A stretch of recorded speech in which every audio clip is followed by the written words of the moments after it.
It's time to sit back and check out the RCWR show with Lee Sanders. Get fun, in-depth coverage and analysis from the latest in professional wrestling in AEW, WWE, NWA, Impact Wrestling, or the world of entertainment. From hit TV shows to your favorite sports like the NBA or NFL. All things music, movies, and beyond, while trying to make sense of this crazy world we live in.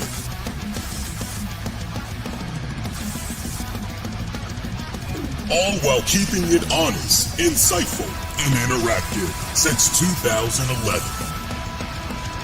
And now your host, live from the nation's capital of Washington, D.C., Lee Sanders.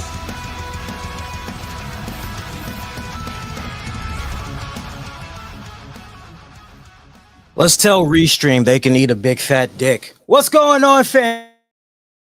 Lee Sanders with you guys. You're checking out a new edition of the RCWR show. We had some tech issues earlier, which sucks because basically, long story short, the stream got interrupted on all the platforms. Not to bore you guys with tech jargon, but for some weird reason, StreamYard wasn't recognizing my payment method. Card's fine, account's good, all that. It just wasn't recognizing it. I'm like, what's going on here? So I ended up going back to Restream. And then with all the stuff that just happened within the past couple of minutes, I am reminded why I abandoned Restream in the first place is because the internet connectivity, I don't know what it is, but somehow the communication between Restream and the OBS software, like it's something is lacking there. And seems like for every 10 streams I would do with Restream, at least 5 to 6 of those streams, the broadcast would be interrupted. That's a headache. That is a headache. So for me to have abandoned Restream so many months ago at the recommendation of a couple of my colleagues and saying, yo, go with StreamYard, and StreamYard never, I mean, it is extremely rare. Like the whole time I've been with StreamYard, I probably only had a connectivity issue twice max. And it was actually because of my internet provider, because some service was being done at the time. And I actually was given, if you're with Xfinity, you guys know, as long as you got the Xfinity app, whenever something's going on in your area, you get the notifications letting you know what's going on. But most importantly, when that work is going to be resolved. So, yeah, sorry about that. Hopefully, we'll have everybody else trickle on in here that was checking out the stream from the multiple other outlets and everything. Yo, fam, we made it, man. So here we are. It's December 30th, 2024. We got the final edition of Monday Night Raw in the books. That is it.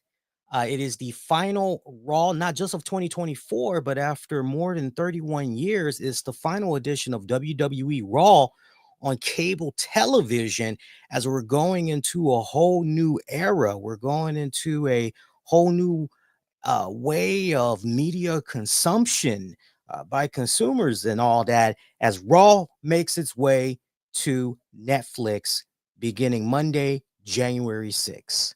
Would love to know what you guys had thought about tonight's edition of Raw. You can sound off a number of ways. We got the interactive poll that's up on YouTube and on X, formerly known as Twitter. Just search the RCWR show. Wanting to know what you guys thought about tonight's finale, cable television finale. So you can sound off that way.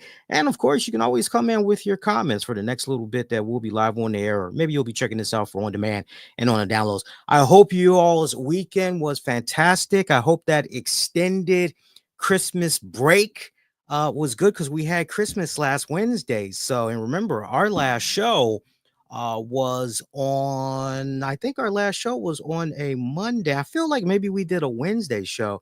I'm not really sure, but I know for certain we did do a show last Monday and everything. Hopefully Santa's got you everything y'all's little heart could desire.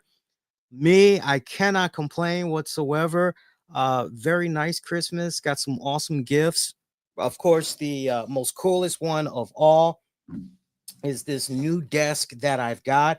I've got this L-shaped electronic desk that goes up and down. So we're talking about a new way of doing uh the shows from here on out. I'm loving it. I kind of got inspired too uh this past semester, fall semester of classes that wrapped up, because I was doing live campus radio. And for you guys that were checking out some of the streams of those shows online, you saw me for the whole 2+ hours. I was standing, and I really love that whole aspect of being on my feet and just boom, boom, boom, just the spontaneity. Anything can and will happen, and I'm pretty much adjusting on the fly and everything. And this is actually a desk that I have been eyeballing for a couple of years now, but I never pulled the trigger until now. And I'm really glad that I did. So, you're going to be seeing a lot more. And I just want to do this right now for you guys. Just move this desk up. Don't adjust. Like, don't freak out. It's the desk. I just love this. I just love this. So that's where we are right now, right? So, so easily I can just go like this, and obviously we need to adjust it a little bit more.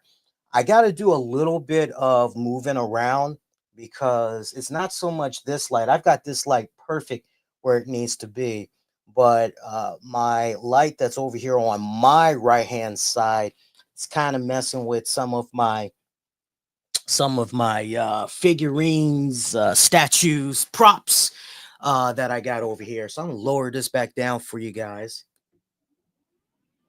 I love this, and I put this together myself.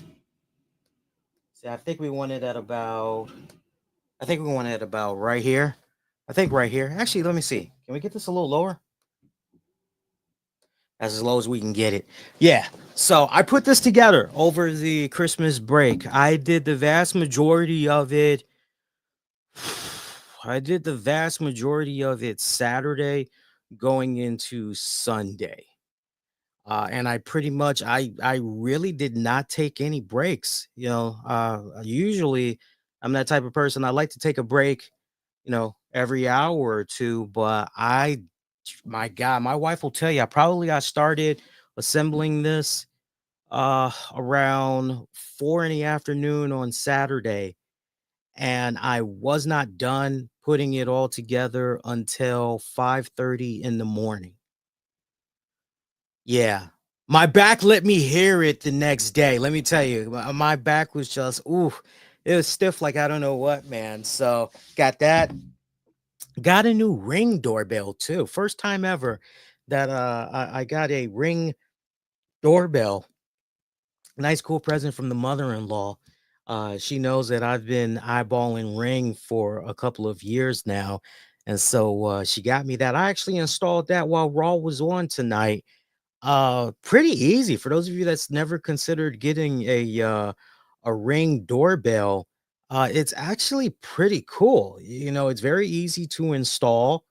It really just depends. Like if you're trying to go for the wired approach, that's where things maybe are going to get a little bit more technical. But if you are not that tech savvy, handyman savvy, they've got the option, which is what I've got installed. They've got the option where you can just install it outside. And, you just take a couple of screws to the mount, and then you're pretty much good to go. Bada bing, bada boom. So by the time you get done uploading all the software that you need for it, which everything just you got to connect to your internet. But by the time you do all that and then you do the installation, you're probably looking at about, I would say, 15 minutes tops. Now you got to keep in mind when you take that Ring doorbell out of the box, it's only halfway charged, fam. It's only halfway charged. So charging, that's going to be a little bit. You're looking at about probably 90 minutes, I would say, give or take, for a full charge. The cord that they give you, matter of fact, I'm looking at the cord right now. The cord I ended up getting was something like this. And for those of you that's thinking, oh, cool, I'll be able to take this and I'll be able to plug in my other devices. No, this is only going to work for the sole purpose of the Ring doorbell. And that's pretty much it. Nothing else, as far as I could tell, because I tried plugging my phone and a couple other things. It's not going to work for you guys. So, but that pretty much was my Christmas. Welcome to those of you that might be new to the show. We don't just talk wrestling. We go a little bit all over the place. It'd be very easy, just go boom, boom, boom, boom, boom. And then, that'd be like 15 minutes and then we're out of here. We pretty much go all over the place and everything. Chris is asking in the chat, did I see the WWE holiday tour? No. What I did see was a couple of the clips that was posted online, particularly the CM Punk in his bathrobe coming from out of the shower and punching the crap out of people.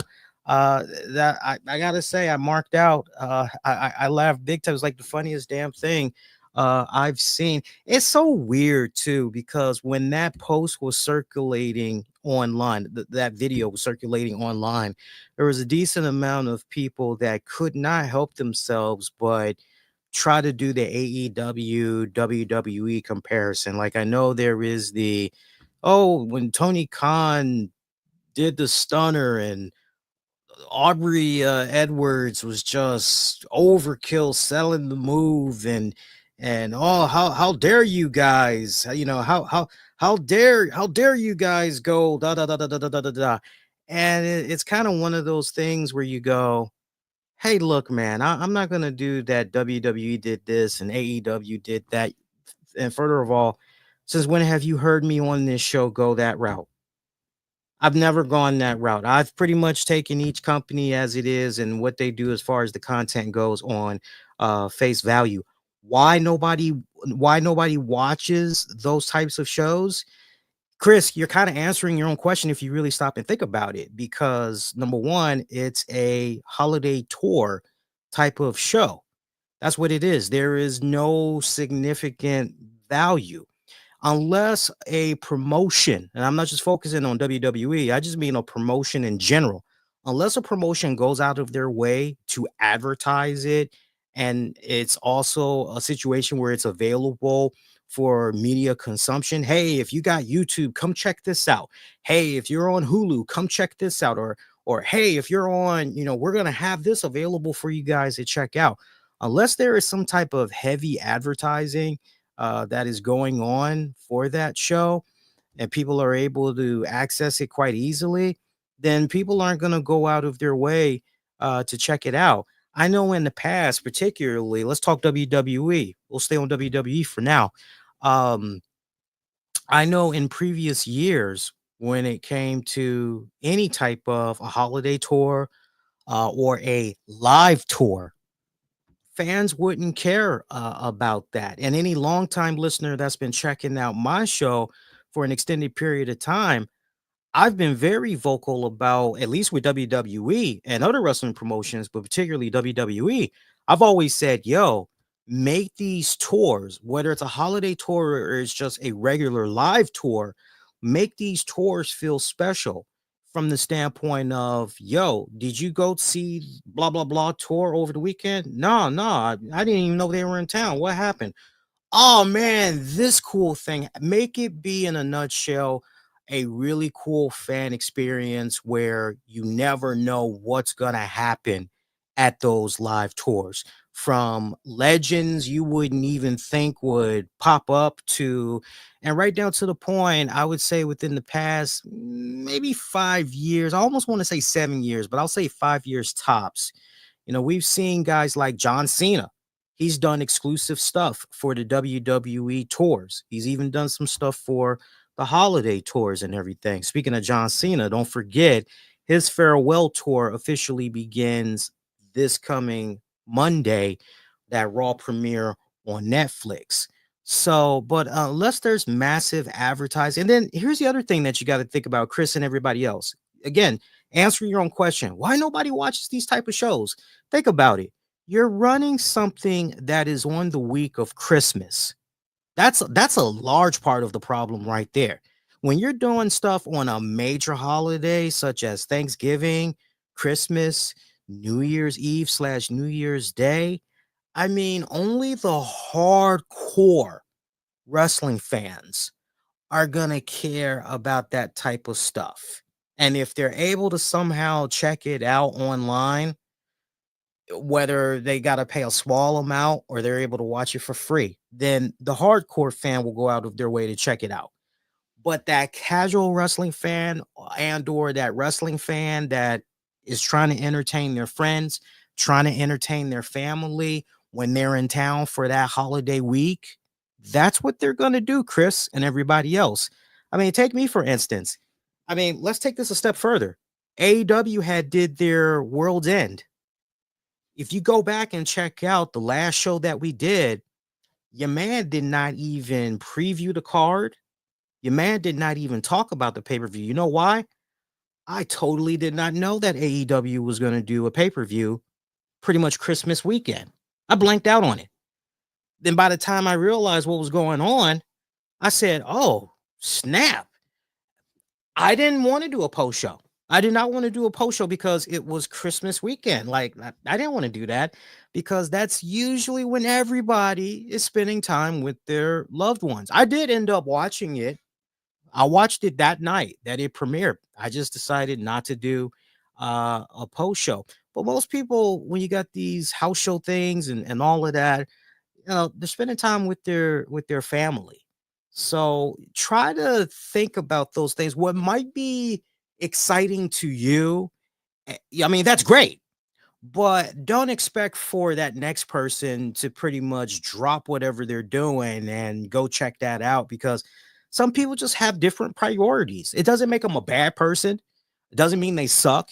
It just means, okay, they're obviously doing something else. I know many of my friends in the podcasting world, particularly when it came to that AEW Worlds End event, when it came to that WWE holiday tour, you think they were going online, talking about it and or doing a post show?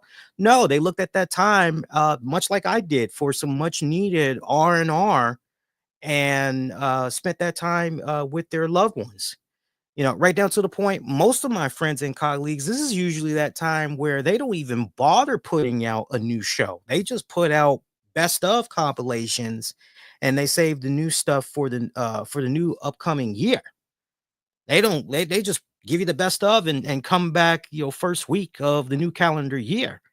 So yeah. So just think about that. Something to marinate on, for future reference. So hopefully that will help you guys out understand a little bit better and everything. Let's talk about this Monday Night Raw.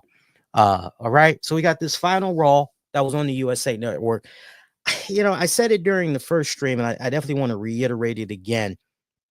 If there was ever a time where I wished WWE would have gotten an extra hour, I wish it would have been for tonight. I know beginning with this Friday SmackDown, that's going to be extended to 3 hours. But how I wish Monday Night Raw would have gotten a third hour tonight for the sole purpose of really going down memory lane and celebrating all the years of such badass, memorable moments that Raw had, not just on the USA Network, but just cable television in general. We are talking about a series that has been on cable television.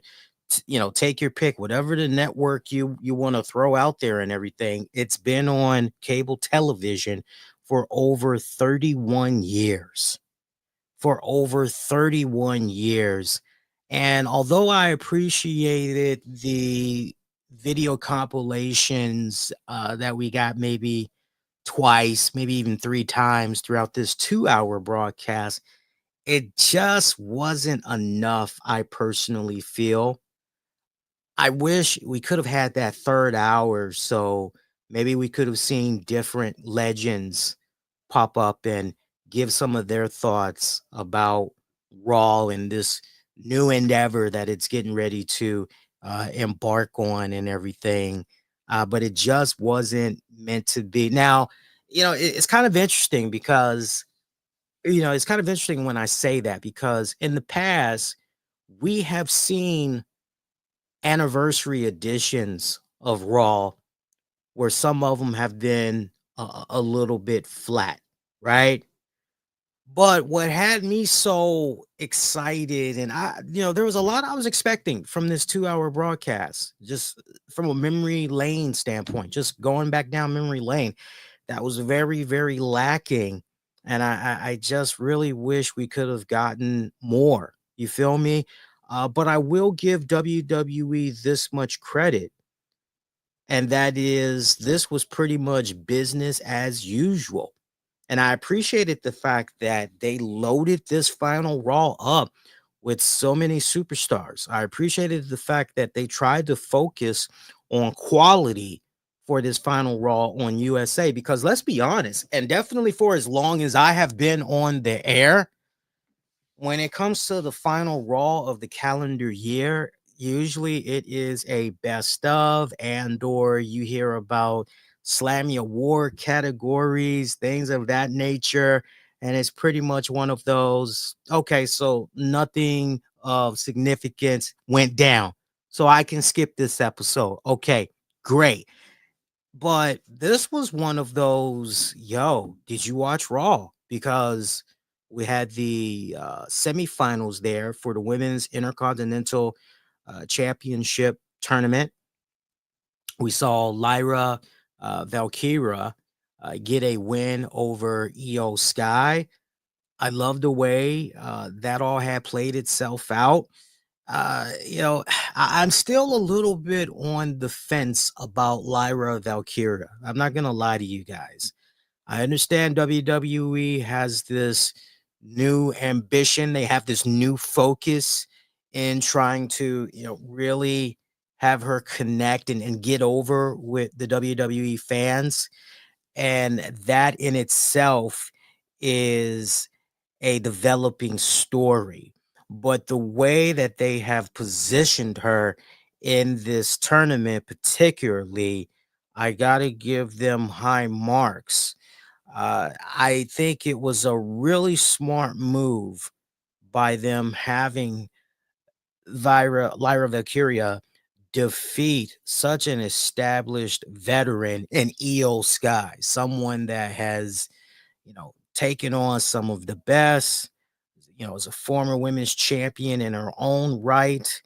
It's just when you look at everything that she's accomplished in the WWE, but then when you take it a step further and you look at what EO has accomplished prior to coming to WWE, that is really, really good bragging rights for the young upcomer in Lyra Valkyria. I like the way that had played itself out quite beautifully. Some really that was good booking. It was great booking by WWE. The match itself between the girls too, I felt that it was a little bit slow. But expect it, right? You looking at this match and you're going, yeah. I thought they were pretty smooth for the most part. Um, Pretty comparable match. I thought both girls did good. I really thought both girls did good. Meanwhile, on the other side, we had Zoey Stark who faced Dakota Kai.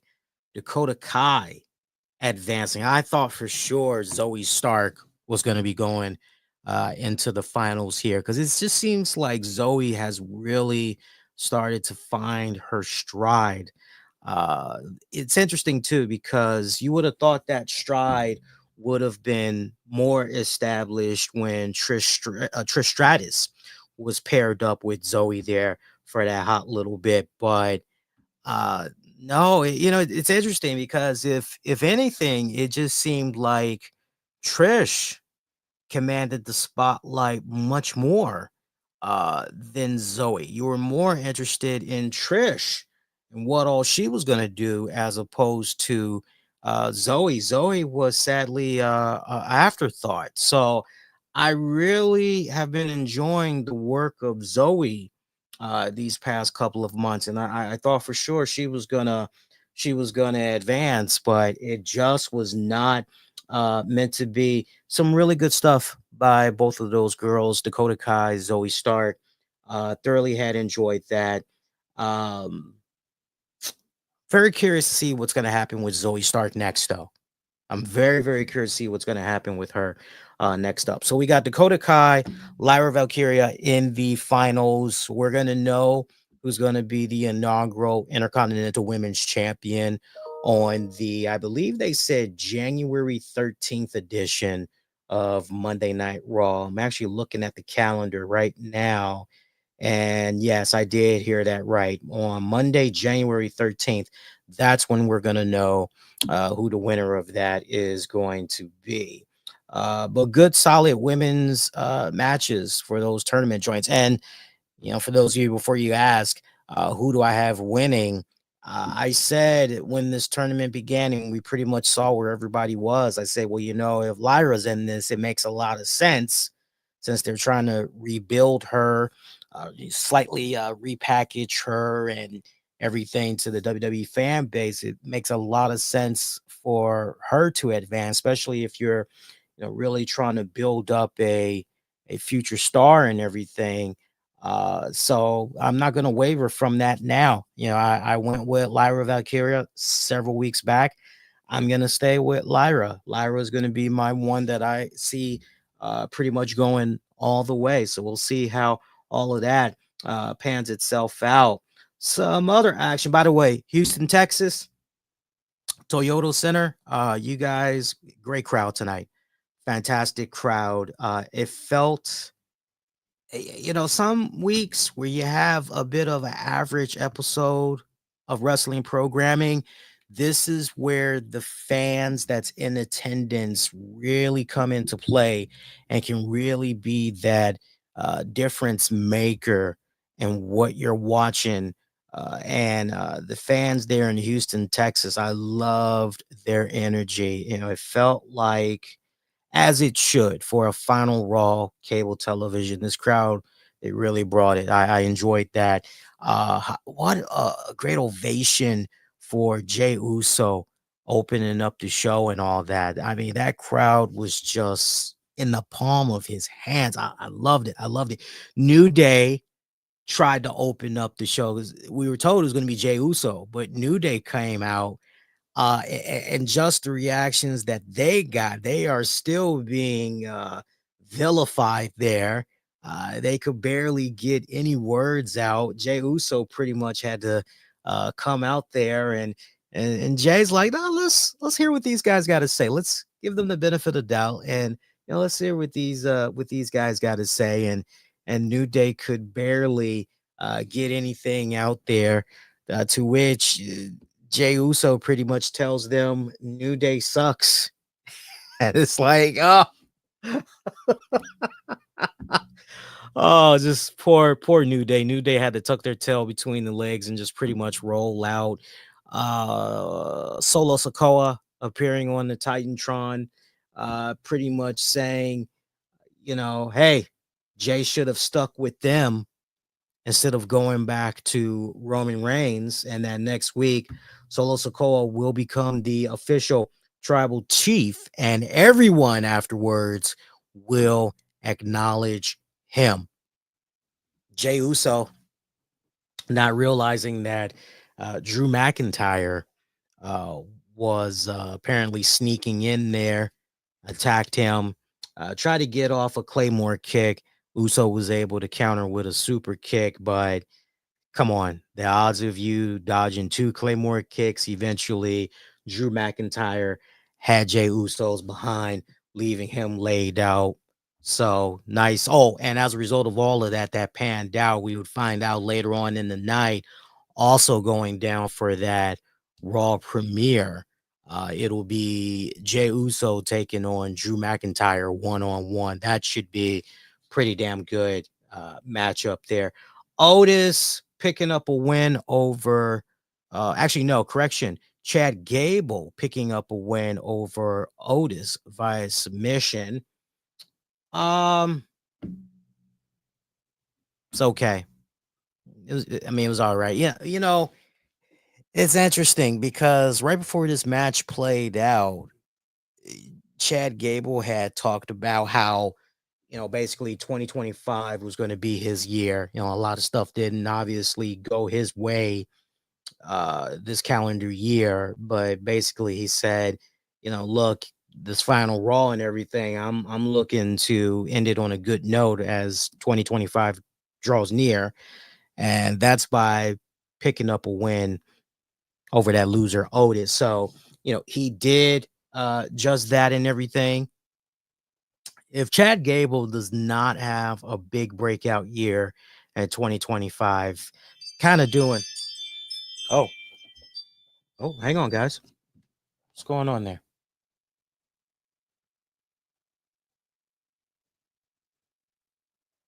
Nah, false alarm. That's weird. So that's how it is when you're live on the air, huh? You just chilling, minding your own business, and then you pretty much see that it looks like my doorbell was rung and nobody's out there. Sorry about that. I got to get used to that. Wow. I hope that doesn't happen in the middle of the night. You just imagine that you're sleeping and next thing you know you get this weird notification there. I don't see anything of significance here. I'm looking. Let's go ahead and end that. That's weird. So anyway, where were we? Rhea Ripley, Liv Morgan, they've got their match coming up on the Monday Netflix premiere. Very excited for that one. Meanwhile, we see Judgment Day, Finn Balor and crew and everything. Judgment Day, they've got some plans for Rhea Ripley and the War Raiders. Balor, meanwhile, tells Raquel, hey, tell Liv Morgan, I wish her the best of luck in her championship match against Rhea Ripley. You can't really help but wonder, Balor, are you really being sincere about this? Survey says no. You probably would like to see nothing more than Liv Morgan losing that championship. It's very well because I'm most curious. Like, if you really stop and you think about it, Balor has not had Liv Morgan's back since Rhea Ripley has resurfaced. He has not had her back whatsoever. I'm not just talking about whatever was going on with her eye, but even right before that, if you've been following what's been happening with the Balor character, it seems as though Balor has become more and more, I don't know if the right word I want to use is envious, but it kind of comes off as if he is pretty jaded there, right? And I mean, yeah, feelings are probably going to get all up in the mix when you used to have tag titles. Now them joints is gone. Like, seriously, when you look at, okay, well, out of this stable, who's got some type of championship, uh and Liv is that only one, you're going, well, man, we're obviously doing something wrong here. So I'm most curious to know what's going to happen in that match against Liv and Rhea. Is Balor going to make his presence felt? And despite how he may feel about Liv, is he going to, maybe come out there and, hey, look, Judgment Day, it's all about us, one voice, one, or you feel where I'm coming from? Because that's a question that you have to ask yourself as a fan, because it's like, okay, well, he detests Rhea Ripley. And you see the feud there with Damian Priest, that is just continuing on there, which we can go ahead and talk about because we did see Judgment Day versus Damian Priest and the War Raiders. War Raiders, Damian Priest picking up the match, which was honestly, yeah, your typical, pretty standard 6-man tag match and everything. Love the way that they utilized Damian Priest, making it be a big deal for him when he pretty much was coming in there and cleaning things up towards the end and all that. Seeing Balor and Priest going at it once again, you kind of can't help but get the impression, okay, so where does this feud, where is this going to properly end? Are we going to take this maybe to the Royal Rumble, and that's going to be where everything's going to pay off, like just once and for all? The feud is going to end right here. Or is it possible it might go to the next pay-per-view, which I believe is Elimination Chamber? For those that's under the impression everything's pretty much going to culminate with these two at the Rumble, I don't think so, fam. I don't think so. I think once we get to Elimination Chamber, that's where once and for all, you know, because then and only then. But see, here's the other thing you got to think about. Well, if you do that, then what do you do with those two guys when it comes to WrestleMania? That's something else that you all need to marinate on. So we got that.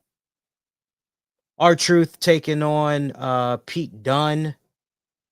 Dunne pretty much jumping R-Truth from behind, beating him down. Pretty much no match as a result.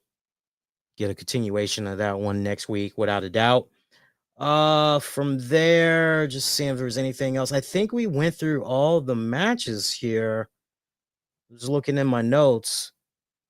Yeah, that pretty much was everything. So our main attraction of the night, the main meat and potatoes, CM Punk, Seth Rollins, and boy, this was a epic duel on the mics to close out the show.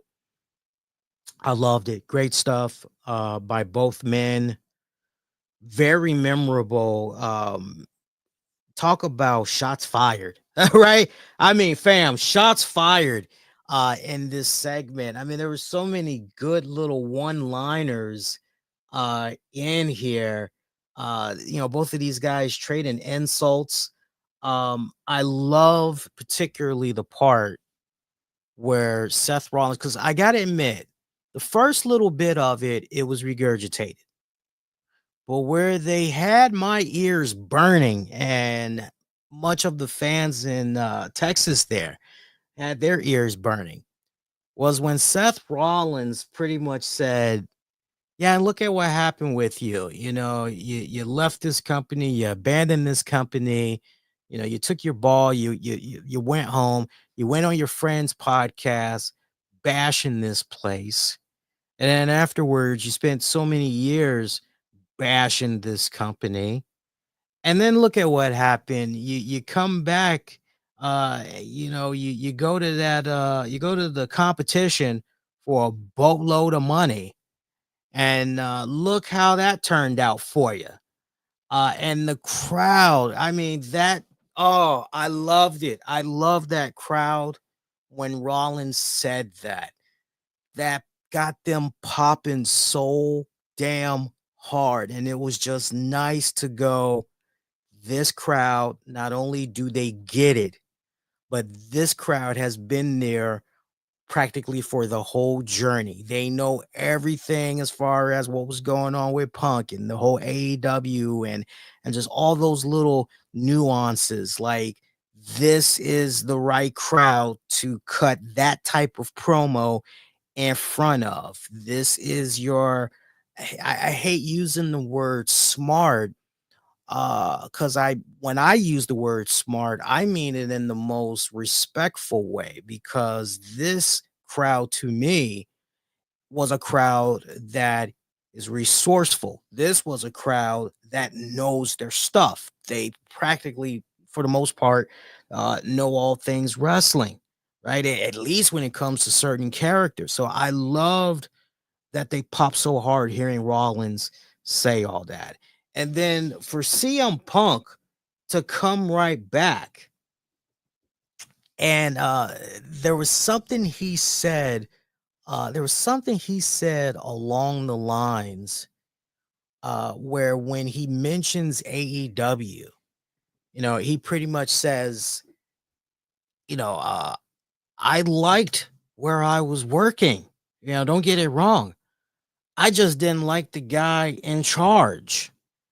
And so it's like, oh, and I can't wait to hear what my colleagues have to say, and my friends in the podcasting world. I can't wait to hear what they have to say in regards to that, because it just seems the more time that goes by, we're getting a little bit more info, a little bit more insight as far as the inner workings there of AEW, and just where CM Punk's headspace is.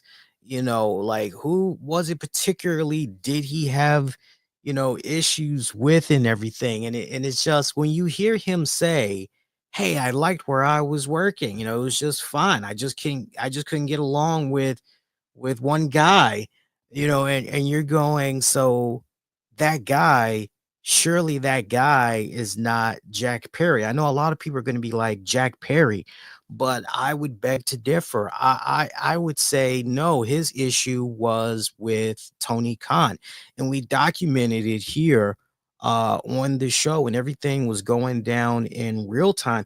Remember, once it became revealed that CM Punk, he wanted out of his contract.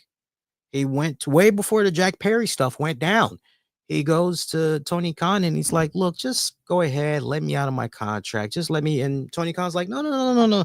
It's going to be fine. We got this green light for another show that we're going to be doing. And Punk's like, that's not going to work. And Khan's like, yeah, it will. You can have, total creative control. You can pretty much have whoever you want, to be part of that show. We'll do two unique rosters. And Punk is like, that's not going to work. I'm telling you, just go on ahead. Let me out of my contract. But Khan would not do it. I really believe in this segment with Rollins, when Punk says, hey, I couldn't get along with one guy, he definitely is referring to Tony Khan. And I think the further proof of that is when CM Punk says, towards the end of their little mic exchange, he says something along the lines of, I know, and by the way, he loved you. That is an automatic, okay, he's talking, yeah, he's definitely talking about Tony Khan. And when he says that, that crowd, go back to that crowd. Remember what I was saying earlier, that crowd, they know their stuff. When Punk delivered that line, that scathing line, that buzzworthy set of that crowd was, ooh, like they knew exactly who Punk was referring to. That was a beautiful masterpiece of a mic duel between those guys. I love the new elements that they brought in there. I love particularly the thing about Punk talking about respecting the pioneers, because they have all of the arrows like him, put in their back. But for him, over time, he's taken those arrows out one by one, healed up, and now he's in a place right now where he can take all those arrows and pretty much shove it down Seth Rollins' corporate throat. So I love also how he's looking at Rollins here. He just told you something very important here, which may be at the core reason why CM Punk does not respect Seth Rollins to a degree, is because he looks at Rollins as a corporate stooge, doing whatever needs to be done, not afraid to shock the system, is okay with the everyday monopoly, right? It's just a regular old, Rollins is that he will toe that line, right? He'll be on that line through and through, whereas Punk, right? And so there is, and he did say earlier, Punk did in that mic exchange, hey, he did what was needed. He stepped away. He was able to walk away. And, what did Rollins do? Rollins had his opportunity, but he decided to stay. So I liked it. Very, very good stuff. Definitely the highlight of the show, ending it on a very strong note as well. I would have to say. Really looking forward to seeing their match go down next week. I am not expecting a decisive winner, by the way, next week, just so we can kind of preview that and get that out the way. I feel like there's going to be some type of interference that's going to go down in there. There's just that part of me that's going, who's going to interfere, if at all? Are bloodline members, or are they maybe going to, is Drew McIntyre possibly going to do something there? Or are these two guys going to just beat the living you know what out of one another, and it gets to the point where it's a ref stoppage because they're not obeying the referee's rules, and do you maybe have it go off that way, and then you follow up potentially at the Royal Rumble or whatever? Makes you wonder. But in a nutshell, Raw, pretty solid episode for a final Raw of 2024, for a final Raw on the USA Network on cable television. Again, you got two really good tournament matches. Very solid stuff there with Punk and Rollins. Really wish they could have done more to really encapsulate these past 31 plus years, but good show nonetheless. Let's see how you guys had voted via X, formerly known as Twitter, at the RCWR show. Same options that you guys will also have on youtube.com/the RCWR show. Click on the post section. Seeing a tie at 6% right now. Half of you didn't enjoy tonight's episode, honestly, while the other half of you said it was a below average show. Meanwhile, at 13%, seeing average show, and 73% of you said it was a awesome show. Appreciate you guys that voted via X. Let's see how you guys had voted via YouTube here. Let's load that up.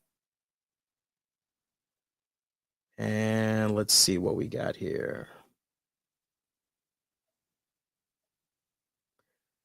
Still pretty early. I'm seeing a tie at 50%. Half of you felt it was a below average show. Other half of you said it was a awesome show. So keep the voting coming in. Much appreciated. Uh, you know, we'd be here all night if we went down memory lane as far as Monday Night Raw goes. Of course, we always seem to definitely go down memory lane whenever the anniversaries turn up.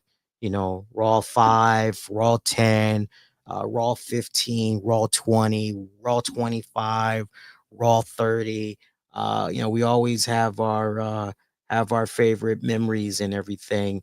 And like I said, we'd be here all night, but I think what's the more important thing that we all need to be focusing in on is the fact that, the flagship show, it's moving to Netflix. I mean, this is a whole new, I mean, we talked about this off and on, particularly when the deal was first announced, that this is a whole new era of media consumption. This is a whole new way of consuming entertainment. The fact that WWE programming is now going to be on Netflix. And some of your favorite sports and entertainment, you look at NFL, for example, you see how that's split up now between Amazon's Prime Video and Peacock. You look at the NBA and you see how that is starting to get split up and everything. You look at your, we already mentioned NFL, but you look at your boxing, you look at your MMA and everything. And to see Netflix and WWE, this, nothing but good things can happen for the wrestling industry as a whole. Uh, WWE's success with Netflix will be good for other wrestling promotions, and you're already starting to see that. I mean, we talked about it off and on these past couple of weeks, but you look at the AEW deal with Warner Brothers Discovery, that Max deal, which goes into effect officially this coming Wednesday, when AEW Dynamite presents their Fight for the Fallen edition. Not only will that be on TBS, but that also will be streaming on Max. And you're talking about a whole new way to garner a new audience. Bring in a new audience, get more eyeballs on the content and everything. It's very, it's an exciting time. If you're a wrestling fan, it's an exciting time because I still remember the stigma, and a lot of people don't talk about this enough, and it really needs to be highlighted. But remember the stigma that pro wrestling had for the longest time. And you definitely, if you were one that was running around uh, of a particular age in the 80s, for sure in the 90s and early 2000s, you knew about that stigma that came with wrestling. It was frowned upon, it was looked down upon. The biggest stigma that was put out there was, oh, it's people that didn't finish high school. It's people of low intellect, that can't, properly count. They don't know their ABCs, and they're in the poorhouse because they're collecting welfare. Those are the type of people that's attracted to professional wrestling. Right down to the point, Sports Illustrated, ESPN, you name the media outlets, they scoffed at wrestling, wouldn't even give it the time or freaking day of the week. It's interesting how we've come a long way, from that to where we are now. And to KA in the chat talking about a lot of people hype about next week's show, but you better be ready about the buffering or lag. To kind of follow up on what Triple H had said a couple of weeks ago, he pretty much said it in a nutshell, which was, and I'm paraphrasing him, but he said, look, if we get about, and he just threw a BS number out there. I don't think he's honestly expecting it, but he said, look, if we experience lag buffering and we got like 60 million people that check out that premiere episode of Monday Night Raw, we're a success. And you know what? Here's the thing. It's easy for us to take the little pot shots, the buffering, the lag, you know, but we're talking about new territory. We're talking about new territory for it's no different than, you know what? It's no different than I remember when I had first joined Fight TV many years ago. Many, many years ago. We no longer have a relationship with them now. But it kind of reminds me of when we first had partnered up with Fight TV, and we were able to have our shows on their platform and everything. It was a whole new learning curve. It was a whole new way of understanding, okay, what is beneficial for them and making sure that they get our content. Do we need to convert our content in a certain way? What's the best size? What's the best way to upload? How can we share this? What's the best times to try to make sure we get as many eyeballs on our content as possible through this outlet? You know what? I'm honestly, and I'm speaking realistically, I'm not expecting for this first live Raw premiere on Netflix, I'm not expecting it to be perfect. Nor am I going to ridicule or make fun of WWE, when they have whatever that they're going to be experiencing. Instead, what I'm going to be looking at is, okay, So what did we learn from this? How are we going to improve on this? It's no different than when I know many of my friends in the podcasting world, my colleagues particularly, can relate to this. The mighty old building a website to support your podcast. And then when your podcast really starts catching on, all of a sudden you're getting more and more traffic on your website, right down to the point you're getting so many people that's trying to hack. You know how it is. You get those overseas joints. Somebody's trying to hack into your account on the back end, and they just want to infiltrate it, put some virus stuff on it or whatever. Then you're starting to come across a snag where, man, some of the content that I uploaded and or whenever I would go live, oh man, I don't have enough bandwidth because this went down. It's like, okay, it's a work in progress. It is a work in progress. So I'm not gonna and nor should you guys, and I'm not singling anybody out particularly, but I would say for those that have a Netflix subscription and you saw what went down with the whole Mike Tyson fight, or maybe you didn't, you just heard about it, and you're looking at this Netflix thing and you're going, "Ugh," wonder how many technical issues we're going to be having.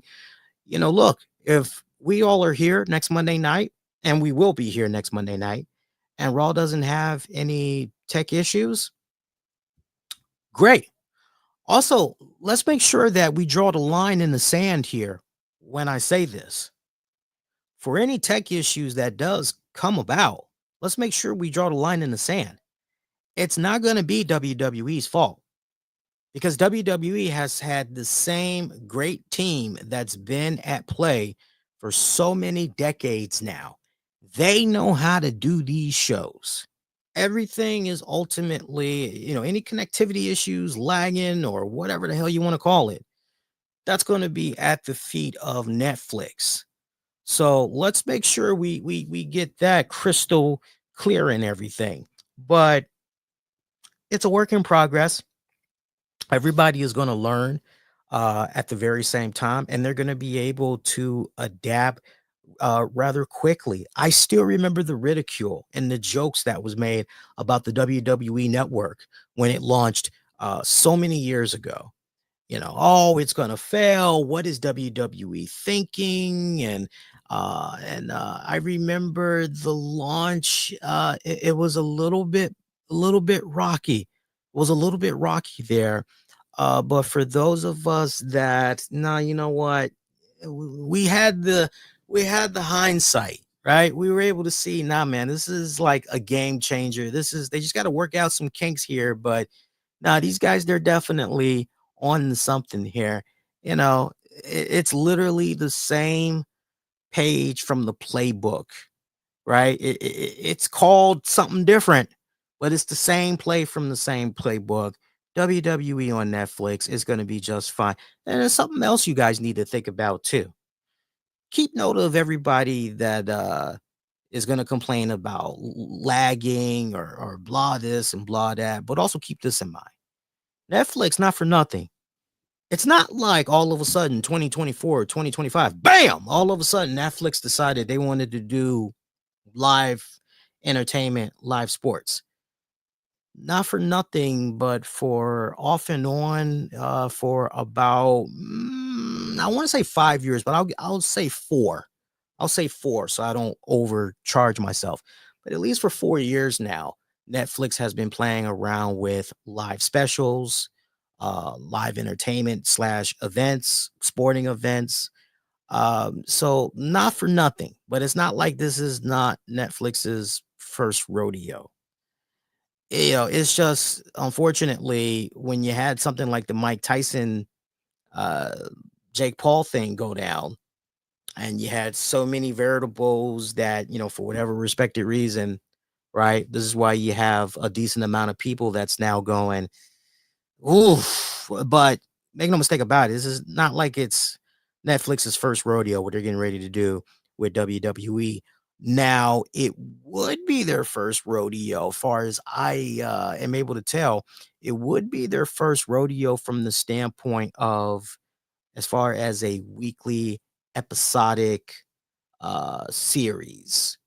live series. This would be their first, right? So again, this is literally one of those anything can and will happen. So FYI. So yo, check this out. I see that AEW had did their World's End pay-per-view from over the weekend. I did end up watching that. Overall, pretty solid. I would have to say it was actually a pretty solid card. Enjoyed it throughout. For me, Will Ospreay, boy, that young man, he is something special. I tell you what, watching him and Cal Fletcher in the semifinals there. I mean, my God, if you were to just look up Will Ospreay and just take a step back and just pay attention to all of the matches that he had for this calendar year, I would dare say if you maybe wanted to put him on that list, for Wrestler of the Year, I wouldn't really push back on you guys at all. But I was just amazed. And then to follow up that great performance that he had against Fletcher, Kyle Fletcher. And then he takes on Okada.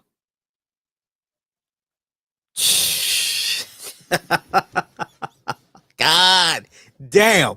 That's all I gotta say. God damn. Um, Boy, that I like watching Will Ospreay. I do. There's a part of me though that misses him coming out to those nice, extravagant. I don't know if you want to call them robes or coats. I don't know what you want to call them, but I don't like seeing him come out with the t-shirts on and all that. It just makes him look like a average. Doesn't make him stand out enough. So I wish he would go back to that because he should definitely, look, if you're the greatest wrestler in the entire world, you should definitely look that part. And there's just a part of me that's going, go back to those nice big fur robes, dude, like jackets and all. Like, go back to that, dude. That really made you stand out. But once you get my man in the ring, like all bets is off. But I thoroughly had enjoyed those Continental Classic finals. Those were just damn good stuff. Also, I got to give it up to my girls and Chris Statlander and Mercedes Monet. I put a tweet out about it, and I said, you know what? Say what you will about Mercedes Monet, and there's all kinds of talk about Mercedes Monet. A lot of negative stuff. Some of it is warranted, and then you got others that's kind of like, ugh. But say what you will, when that girl needs to, she can put on a freaking clinic. She can put on some really solid matches. And I got to say, these past couple that she's done with Chris Statlander, especially this last one at World's End, my God, they took it to a whole new level. I thought they matched up rather well and complementing their first encounter. I felt this second encounter at World's End was better than their first encounter. That's just me, but I felt this go round. It was 10 times better. I loved it. And it really, oh man, I cannot sing enough praises for both girls. I know some people were looking at Chris Statlander and they're going, man, why even put her in this situation? Because some were under the impression that, Mercedes Monet, she pretty much needed to remain undefeated, with her titles to wrap up 2024. You think maybe this is the reason why we had Statlander doing a rematch here with having Statlander do a rematch here with Mercedes Monet, just to basically, give Mercedes Monet a freebie here. I don't think so. I don't think that was the case at all. I think if anything, Tony Khan, Statlander, Monet, I think they all really felt, yo, this clicked on so many levels. Wouldn't be surprised if they also took a look at what was said on social media, forums, podcasts, websites, and said, and you know what? Let's go ahead and maybe run this back. I'm glad that they did. I'm glad that they did run it back. If they wanted to do this one more time, I say go ahead and go for it. Go ahead and go for it.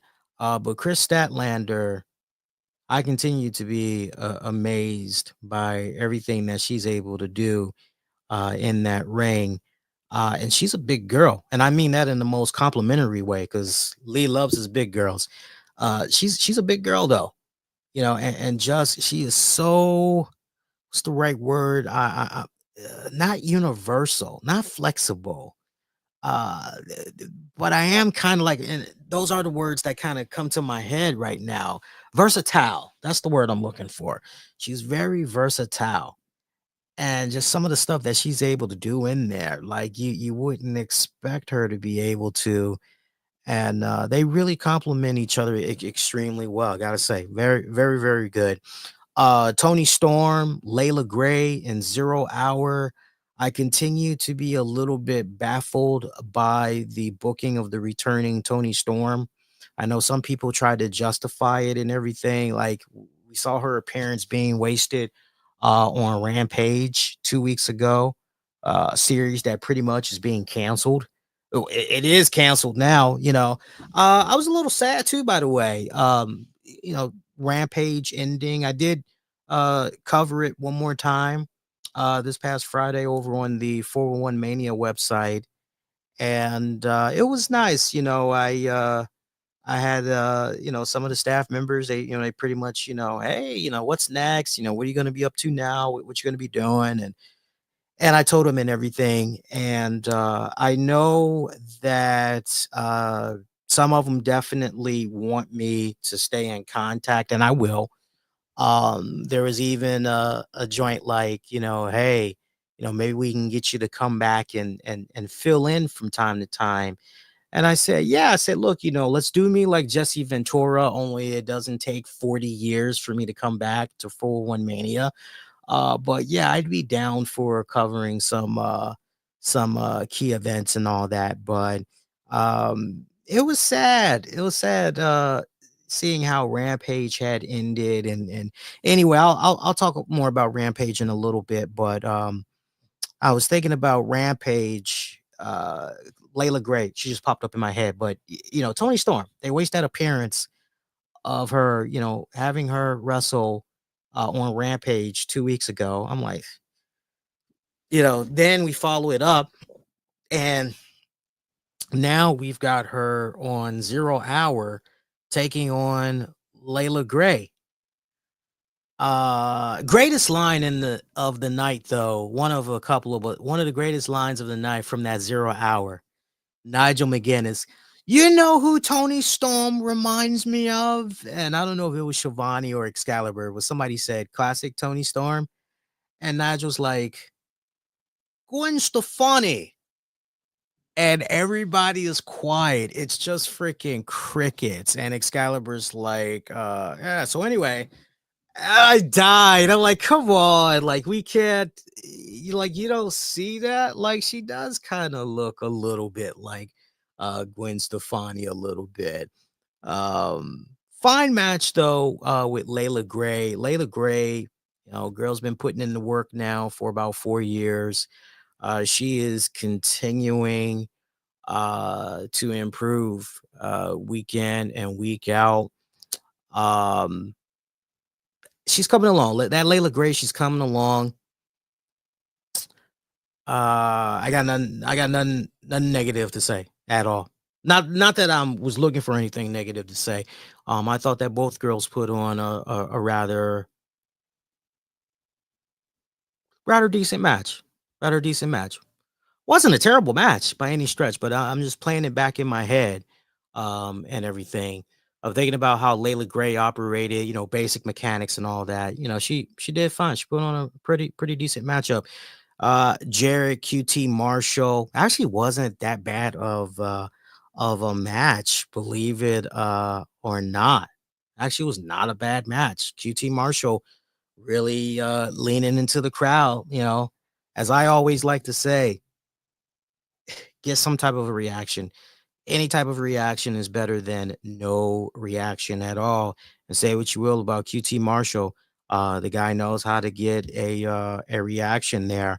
Outrunners and Top Flight versus Leo Rush, Action Andretti, and the Murder Machines. Murder Machines, Leo Rush and Andrade picking up a win there. Pretty solid stuff.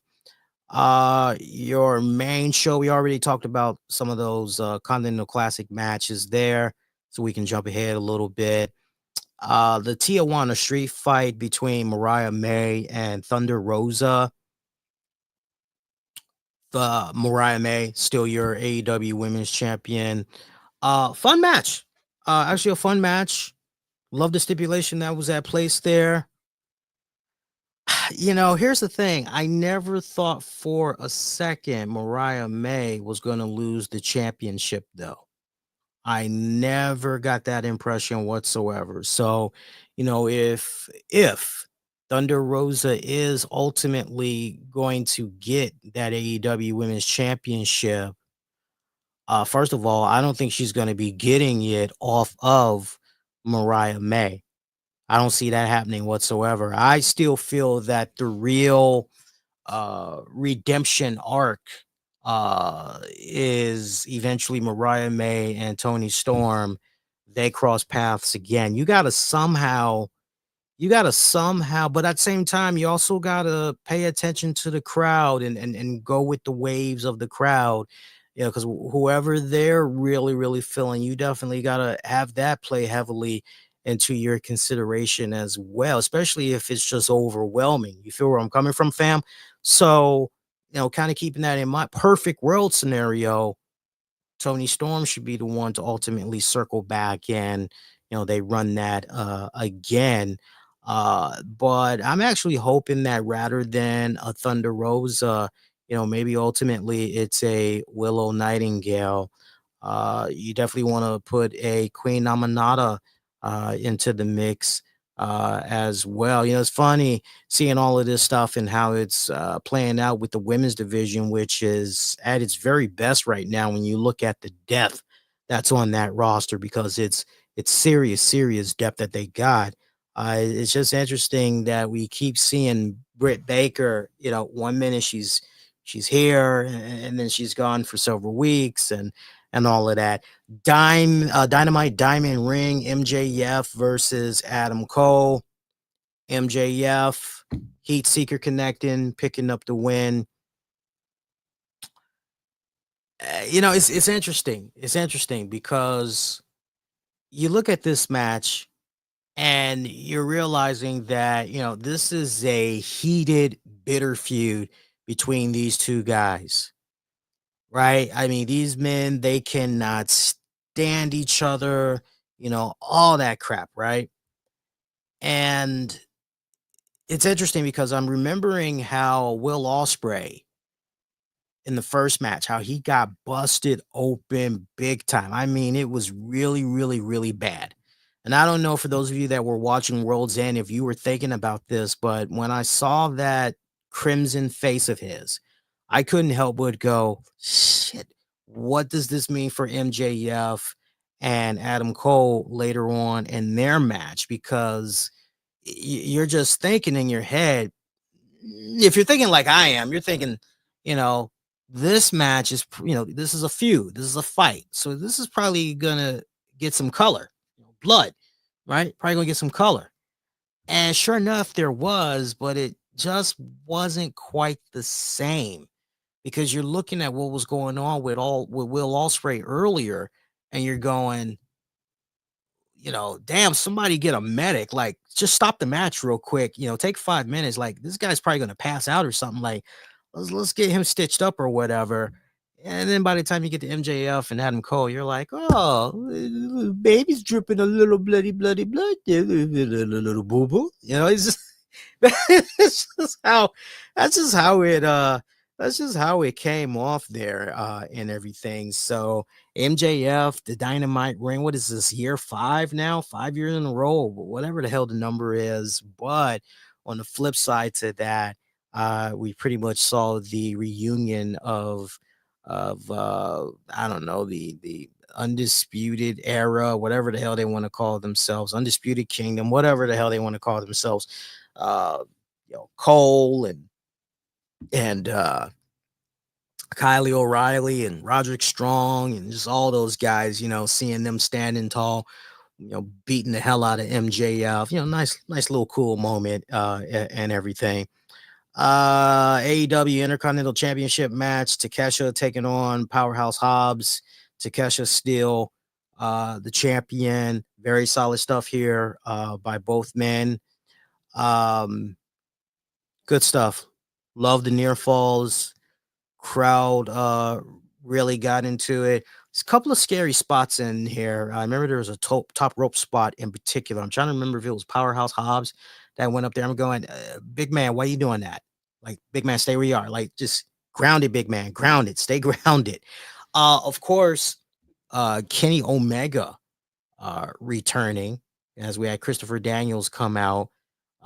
He was going to hand Okada the Continental Trophy, but he revealed that he's no longer an EVP. And he said, however, this man is Kenny Omega making his return. So at least Kenny Omega as a on-screen character for AEW, that is in effect right now. But something that may be of interest to you guys, I believe is going to be going down this weekend, actually.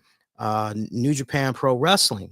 They're going to be holding a event, and Kenny Omega is going to be wrestling. Let me see if I can actually pull up that card for you guys. Give me a second here.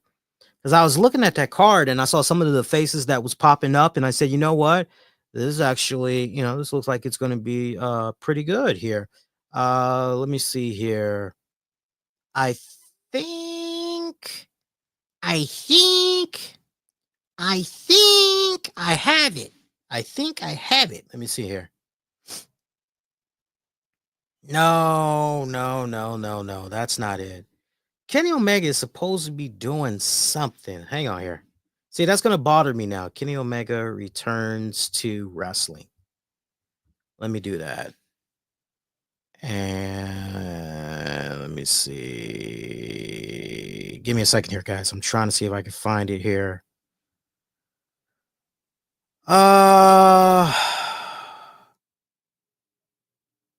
Nope, nope. That's weird. All of a sudden, I'm not able to find it. But I was looking at Kenny Omega. He's doing something on the New Japan Pro Wrestling card, as is Mercedes Moné is doing something as well. Sammy Guevara is going to be on the card as well. Let me see here. All else fails, I can always go to the Twitter here. And I'd say, well, if I can't find it, then, it is what it is here. But it just sucks that he looks good too. He looks more slim. He looks very well rested. He looks very well rested. I think I actually might check out the that New Japan joint. Yeah. Actually, I found it. Wrestle Dynasty in the Tokyo Dome, January 5th. Kenny Omega is going to be returning. So for those of you international wrestling fans out there you go. Put that down on your calendar, and maybe that's something you guys. I think I'll actually end up checking that out. I know there's a couple of buddies of mine. They're very huge into New Japan. I might end up I might end up, maybe either going to their house, checking it out, or just going, "Hey, can you hook me up with the stream? Hook a brother up." See what other matches we got on here. I think we covered everything, right? Let me just see here. Thunder Rosa. Yep, we talked about the Dynamite ring. We talked about that. I'm just checking my notes here. Chris Statlander, Mercedes Monet. We talked about that one. Osprey Okada. We talked about that. The AEW World Championship. Moxley defending against Orange Cassidy, Hangman Page, Jay White. Still your AEW champion, John Moxley.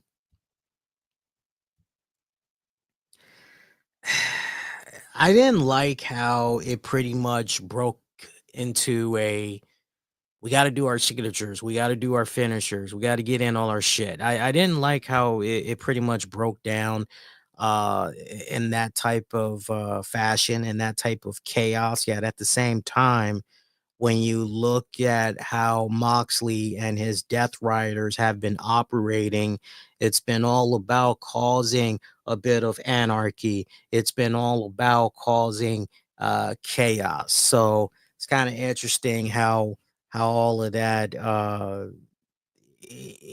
know what I'm saying? Like it kind of makes sense how this match played itself out and everything. FTR ends up coming out. Turns out they weren't alone as the Rated R superstar Edge Adam Copeland made his return. He revealed, I think it was during the media scrum, that he's been healed for quite a while now. It's just, I guess, creatively, okay, what makes, the most sense as far as how to reinsert him and everything. And thought what they did right here was a nice touch because you've basically addressed the issue of who is going to stare into the face of the Death Riders and say, bump you and the horses y'all rode on, we're going to bring the fight to you. And not to mention there is like some serious strength in numbers and all that. So the fact that we've got FTR, uh, uh, rated FTR, whatever the hell they're calling themselves, I forget now. But the fact that we got, rated FTR, and then eventually Darby Allin, whenever he comes back, I mean, Lord, they did a number on him on that final rampage, a serious number on him. But whenever he comes back, there's somebody I'm blanking out on right now besides Darby Allin. I feel like I know Willow is part of that whole thing too. Orange Cassidy is the other guy that I'm thinking of. I just see it like this is great. This is great on so many levels. And I'm gonna make a bold prediction. I know we got to get into and we'll do that next week, but wrestling predictions. 2025 wrestling predictions. I'm gonna say Edge, Adam Copeland defeats John Moxley to become the new AEW World Heavyweight Champion, only to lose it immediately to Christian Cage. Christian Cage is gonna get that championship, and they're Tony Khan and they're definitely going to pull the trigger. They're definitely going to pull the trigger, and Cage is definitely going to get that championship, and he's going to be holding it for a good little minute. I don't see it being no year or anything like that, but I can see Christian Cage with that bad boy for at least maybe 5, maybe 6 months, give or take. But just that steady white hand, the underrated workhorse, without a shadow of doubt. But overall, pretty solid pay-per-view. I would say scale of 1 to 10, 1 being crap, 10 being awesome sauce. I would give it a 7.5. 7.5. Did poll you guys ask it, what did you all think about the pay-per-view? And we did this like the day after the pay-per-view, uh the day of when the pay-per-view concluded. I asked you guys. So here's how it's looking. Going to our YouTube poll. I see a tie at 20%. Half you said it was a below average pay-per-view. Other half of you said you didn't enjoy it overall, honestly. Actually, that's a three-way tie at 20%. I see the the other half of you saying it was an awesome pay-per-view. Meanwhile, 40% of you said it was a average pay-per-view. Appreciate all of you that voted. Let's go to Twitter now and see how you guys voted that way. By the way, for those of you that's been following me on Blue Sky, much love. I appreciate it. If you have not followed me yet on Blue Sky, give me a follow on there. I like branching out. I'm not leaving the Twitter. I'm not leaving the X. I know some people are like, "Yeah, I'm leaving." I was like, okay, well, you don't need to make an announcement. Just go. Unless you're trying to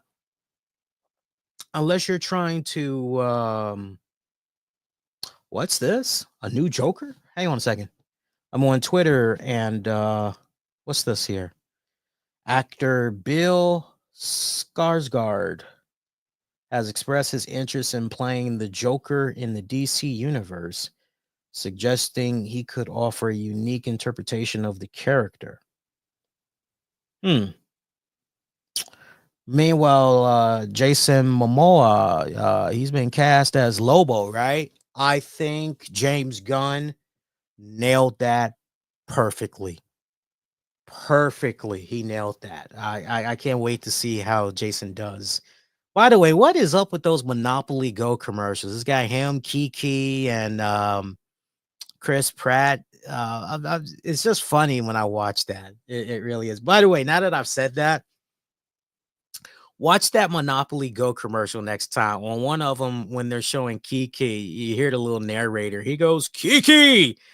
And she just has this look on her face while her skirt is blowing from underneath. She just has this look on her face like, I really don't want to be doing this. Check it out next time. It's hilarious. Now that I said that, you're going to look at her facial expression. You're like, yeah, what is going on right there? She didn't look happy, or like everybody else they're introducing, they're all happy and go lucky. And she just kind of has this look like, I really don't want to be doing this. And when I say this, I guess maybe the wind blowing under her skirt, maybe that's what it was. I don't know, man. I mean, the skirt was pretty short. I don't know. But anyway, let's see how you guys voted via Twitter here. I am seeing, where is it? Where is the Twitter poll? By the way, how about that trailer for did you guys see the new trailer for Your Friendly Neighborhood Spider-Man, the new animated series that's going to be premiering on Disney Plus January 29th? Look, if you guys have stopped your Disney Plus subscriptions, which is a smart move, you want to do it that way. You don't want to keep being billed and you're not watching anything on there. But I tell you what, I'm very excited. I have not been excited for a Spider-Man series in a long time. When I was growing up, they had revived Spider-Man, the Spider-Man series from the 70s, which is what my mom and dad grew up on. And so by the time you get to the 80s, they basically repackaged it and they went with, I think, Spider-Man and His Amazing Friends. So some of my earliest Spider-Man memories as far as cartoons goes has to do with that one. And it kind of backtracked from there. It was Spider-Man and His Amazing Friends. Then it was the original Spider-Man.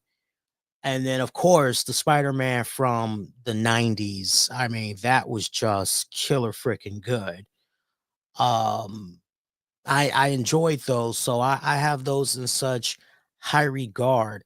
I remember, is it Neil Patrick Harris? I remember there was a Spider-Man series he did because he was the voice. I thought that had some potential. I thought they cut it way too. So unfortunately, I can't really put it on the list, but I could give it an honorable mention. But this first trailer for Your Friendly Neighborhood Spider-Man, which it's by essentially the same team per se that brought us X-Men 97. They're behind this. It looks very, very promising. I'm very excited. And then to hear that Charlie Cox, Vincent D'Onofrio of Daredevil Kingpin fame, they basically going to be reprising their roles during this animated series. So I cannot wait to see how all of that That's killer good. That is going to be killer good. Let's see. All right, I found it here. So I see 14% of you going back to AEW Worlds End. 14% of you said it was a below average pay-per-view. 16% of you didn't like it, honestly. 34% of you said it was an awesome pay-per-view, and 36% of you said it was a average pay-per-view. So yeah, I'm about right there with you guys. I'm not disagreeing. I'm right there with you guys. Before I go any further, definitely definitely I want to offer thoughts, prayers, and condolences to the passing of former President Jimmy Carter. Jimmy Carter, that was a nice, long, fruitful life. You know, you really can't be too sad, you know, to be able to live till you hit 100 there. I mean, he was a man of his word, was he not, y'all? I mean, when you really stop to think about it, you know, he said he was going to live long enough and that he was determined to live long enough to be able to cast his vote in the 2024 election. And that's exactly what he did. That is exactly what he did. So he hung on long enough. And when you think about his upbringings, uh, and his contributions that he made to the world, not so much as president. You know, it's what he did when he was unsuccessful in his reelection. When he was unsuccessful in becoming president for a second term, you know, he lost to Ronald Reagan. You know, it's what he did afterwards, all those hours of humanitarian work that he did, you know, right here in the United States. You know, unfortunately, you've got so many celebrities, athletes, and other people, and I believe their hearts are in the right place, but you always see them doing stuff overseas when it comes to charity.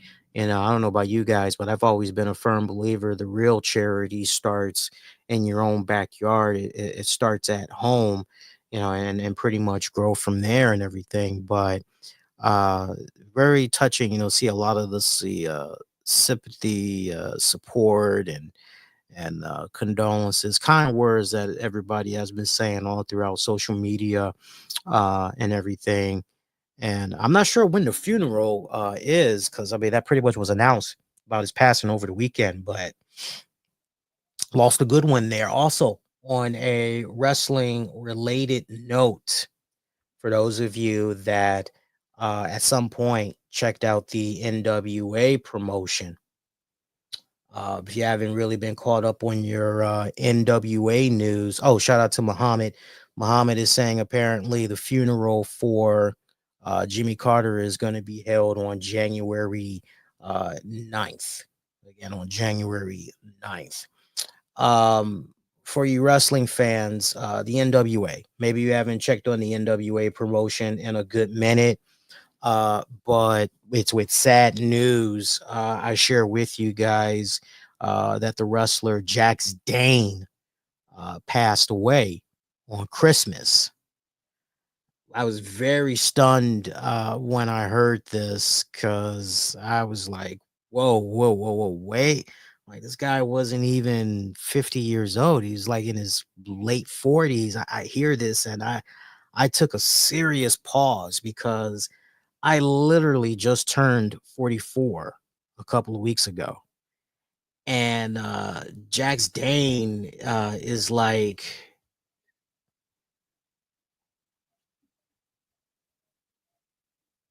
48 years old. Sorry for the deliberate pause there. I was just thinking, I just turned 44. Jax Dane was 48 when he passed away. So I'm hearing that. I'm going, well, you know, what? And apparently, and I was not aware of this. I did not see any wrestling news media outlets report on the following that I'm about to say, which is Jax Dane apparently suffered a heart attack in November. And again, I don't remember seeing anything. And there's quite a few NWA talents that I follow on social media, and I don't remember seeing any of them mention, something health related wise with Jax Dane or anything. And if they did say something, then just by a freak bad case of luck, I didn't see what they said.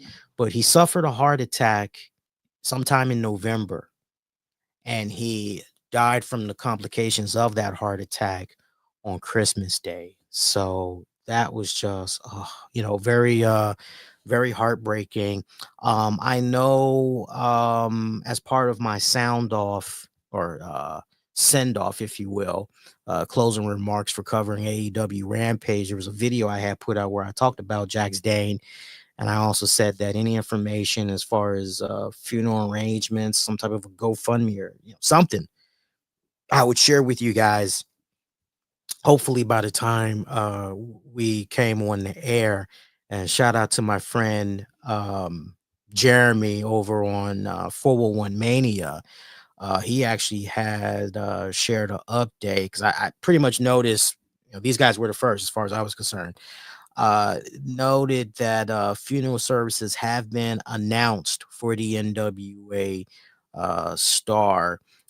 This basically comes via PW Insider. So the original credit definitely due to PW Insider.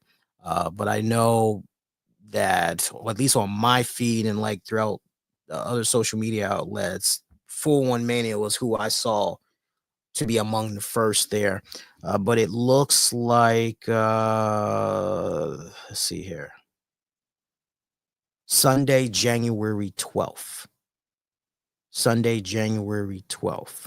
Looks like the family will host friends for a celebration of life at the Sale Creek Volunteer Fire Department, 14828 Dayton Pike Sale Creek, Tennessee, 37373 on January 12th, 2 p.m. to 6 p.m.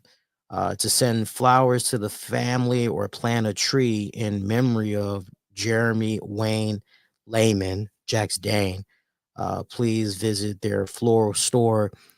And yeah, so it looks like that's what's going to be happening there.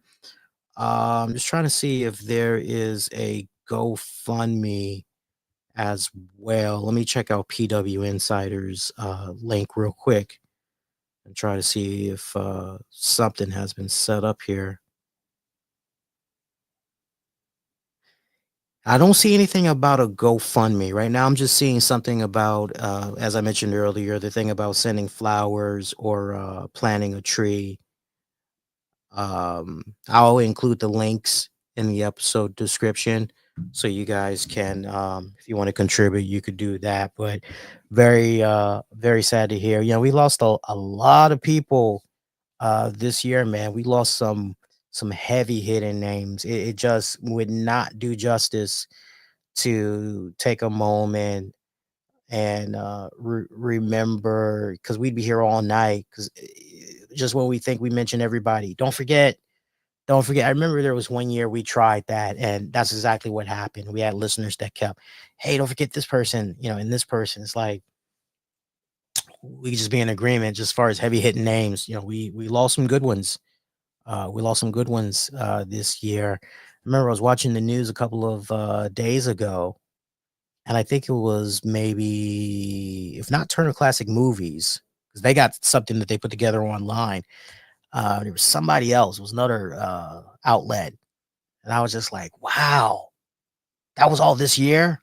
Like, I couldn't believe, like, wow, we lost all these people in 2024. Like, wow, that's just, insane.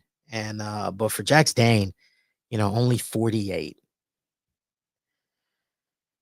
It's like I told my wife, I said, I talked to some friends about this too. I say, it sucks getting older because it really puts a lot of things into perspective. One being that mortality is not forever. And like the older we get, and to see, certain individuals, especially those that we grew up on, they suddenly, they die, and, we thought the world of them, they're invincible. Like, We're just reminded how we're so much closer to the end. When we see all these people that's passing before our eyes, in some cases years ahead of their time. It just, I don't know about you guys, but it definitely makes me more determined to live each day to the fullest and challenge myself and exploring new things, and you know asking myself, what footprint am I going to leave on the world today? What do I plan on doing that's going to be different compared to the day before, the week before, and and all of that. And maybe that's why I'm a restless soul. One of my friends had, when they heard I was getting ready to do boxing, they were like, you are a restless soul. I'm like, what do you mean by that? It's like, you don't settle for the norm. You always got to shake things up. They're like, that's a good thing for you. I said, yeah, I guess it is, isn't it? Like, yeah. So that's live each day to the fullest. That's what I always say. Try to live each day to the fullest, because once your time is up on this world, that is it, my friends. That is it. So as far as some other news items that I can share with you guys, we were talking about Rampage. You'll find this interesting. Anybody want to take a guess at what was the final viewership for the final episode of AEW Rampage? So last week it was 227,000 viewers, right? So basically 2 weeks ago. Now think about what happened this past Friday. 275,000 viewers. That was for your Rampage finale. And it looks like when you break that down, the segments are as follows. Are you ready to party? AEW World Tag Team Champions Private Party in action. 34,000 viewers. Gotta admit, ever since Private Party won those AEW tag titles, like, it's been crickets with them, which is very unfortunate. Very unfortunate. Before her Tijuana street fight at World's End, Thunder Rosa taking on Layla Gray. 46,000 viewers. So think about that. The girls were viewed upon more favorably, heavily, than the AEW World Tag Team Champions, who did like this nice little program with the Young Bucks, and then like afterwards, like, got nothing for you.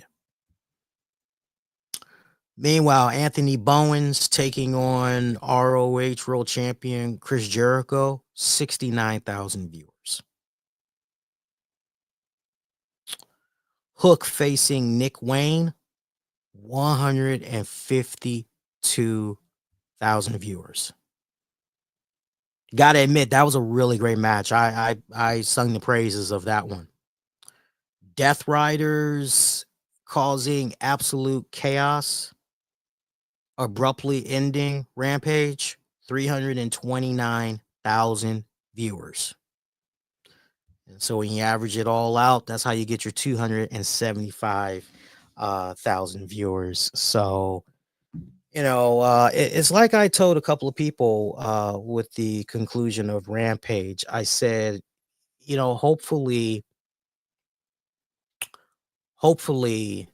Tony Khan and crew, what I would like for them to do for 2025 and beyond, worry about putting on the absolute best shows of great quality between Dynamite and Collision. Of course, with ROH, do whatever you got to do to help get ROH its TV deal. I believe in my heart of hearts, they will get a TV deal. Whether or not they'll get a TV deal in 2025, that remains to be seen. We'll talk more about that on predictions, but I would not worry about a new show. I know a couple of months back we heard the talk about, AEW Shockwave. Like, I would just leave that on the back burner. Do what you got to do with this Warner Brothers Discovery Max deal. Do what you got to do to put on the best Look, you only got to worry about 4 hours of AEW programming now instead of 5. You just got to worry about 4 hours now. Focus on those 4 hours. ROH will take care of itself, but do what you got to do for ROH. Help get it where it needs to go. And like maybe in 2, maybe 3 years, once everything is exactly where it needs to be, cash flow positive all around, great strong numbers as well, then you go on ahead and think about doing another additional hour or two of AEW programming. As I've always said here on the show for years, it's not always about quantity, it's about that quality that will always reign supreme.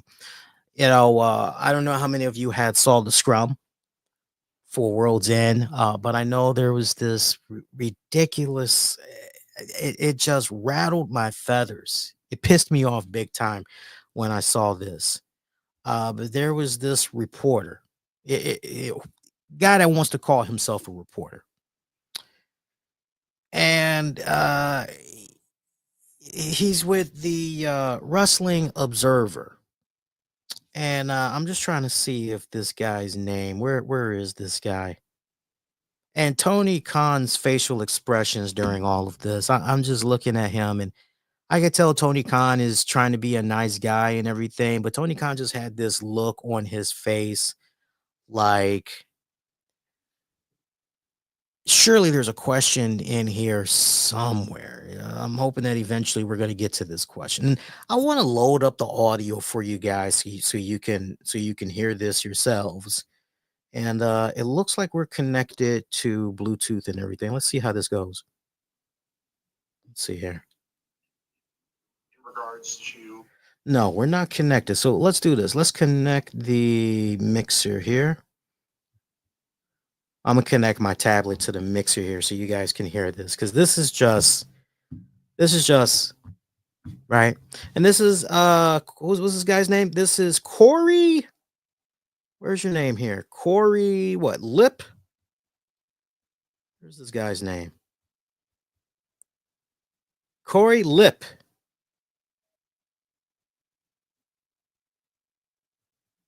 Yeah. Corey Lip. Let's load this up for you.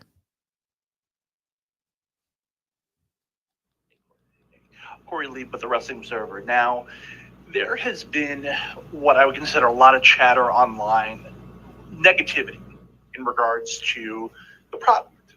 And obviously, you're just coming off a brand new television deal. You're going to be on Max. You're going to be doing all this stuff.